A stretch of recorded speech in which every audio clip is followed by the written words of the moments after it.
അന്ന് ഉണക്കാൻ വെച്ച മാങ്ങ ഇന്ന് ഉണങ്ങി കിട്ടി. ഞാൻ അച്ചാറിടുന്ന വിധമാണേ കാണിക്കുന്നത്. ഒരു 3 ദിവസം, കൂടിപ്പോയി ഒരു 4 ദിവസം ഉണങ്ങിയാൽ മതി മാങ്ങ. നല്ല വലിപ്പമായിരുന്നു, അത്രയും നല്ലത്. ഞാൻ ഭയങ്കര വലിപ്പമൊക്കെ എടുത്തിട്ടില്ല.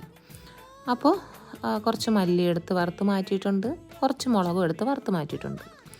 കുറച്ച് ഉലുവയും ആദ്യം ഞാൻ വറുത്ത് മാറ്റിയിട്ടുണ്ടേ, പറയാൻ വിട്ടുപോയി. അത് നന്നായിട്ട് ഫൈൻ പൗഡർ ആക്കണം.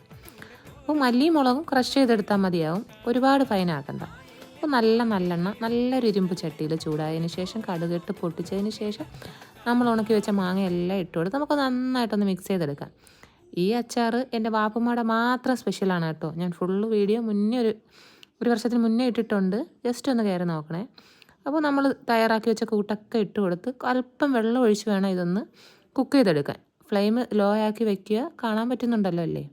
ഇത് കായപ്പൊടിയും കൂടെ ചേർത്തിട്ട് നന്നായിട്ട് മിക്സ് ചെയ്ത് അടിപൊളി മണവും ടേസ്റ്റും ഉള്ള അച്ചാറാക്കി ഉണ്ടാക്കിയെടുക്കാം.